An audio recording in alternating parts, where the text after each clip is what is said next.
রাজনীতি শুরু করেছে জিয়াউর রহমান। তাহলে কেন ছাত্র দলের প্রোগ্রাম থেকে, বিএনপির প্রোগ্রাম থেকে স্লোগানগুলো আসতেছে?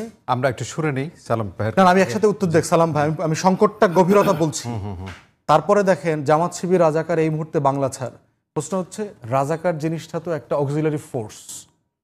পাকিস্তানের যুদ্ধের সময় সেনাবাহিনী একটা অর্ডিন্যান্স জারি করে এই অক্সিলারি ফোর্সটা বানাইছে, বিজ্ঞাপন দিয়েছে। কারা কারা রাজাকার বাহিনীতে, রেজাকার শব্দটা, রেজাকার বাহিনীতে জয়েন করতে চান, তাদের মাসিক ভাতা ছিল, কাজ ছিল। এক দফায় কিন্তু আওয়ামী লীগের সময় রাজাকারদের একটা তালিকা প্রকাশ করা হয়েছিল, আপনার যদি মনে থাকে 10,000 সামথিং। এর ভিতরে 8,000 প্লাস হলো আওয়ামী লীগের রাজনীতির সাথে জড়িত। 2,000 সামথিং বিএনপি রাজনীতি করে। জাতীয় পার্টির কটা আছে? জামাতের দেখলাম 35 কি 37 জন। এখন রাজাকারকে আপনি একটা পার্টিকে রাজাকার বলতে পারেন কিনা, প্রথম কথা।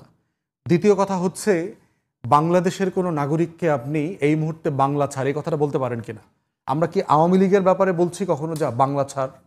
আমরা কিন্তু আওয়ামী লীগের বিচার চাই, মানে দৃষ্টান্তমূলক বিচার চাই শেখ হাসিনার। কিন্তু যারা বাংলাদেশের নাগরিক তাকে কি আপনি বলতে পারেন বাংলা ছাড়ার কথা? বলতে পারেন না। তো ফ্যাসিস্ট আচরণ, এই ফ্যাসিবাদী তো, ফ্যাসিবাদের বিরুদ্ধে তো এটা লড়াইটা ছিল। এবং বাঙালিয়ানা দেখেন, যেই শেখ মুজিব চাকমাদেরকে বাঙালি হইতে বলবার কারণে চাকমারা অস্ত্র হাতে তুলে নিয়েছে, আমাদের পুরো হিল ট্র্যাক্স অশান্ত হয়ে গেছে। তো সেখানে তুমি কি আমাকে বাঙালি অবাঙালি রাজনীতি আপনি ফেরা নিয়ে আসতেছেন? এগুলোই তো ফ্যাসিবাদের আওয়ামী ডিসকোর্স। এগুলো বিএনপির মিছিল থেকে যখন আসতেছে আমার একটা আশঙ্কিত, আশঙ্কা, প্রচন্ড রকম যেতেই চাই, অনেক বড় একটা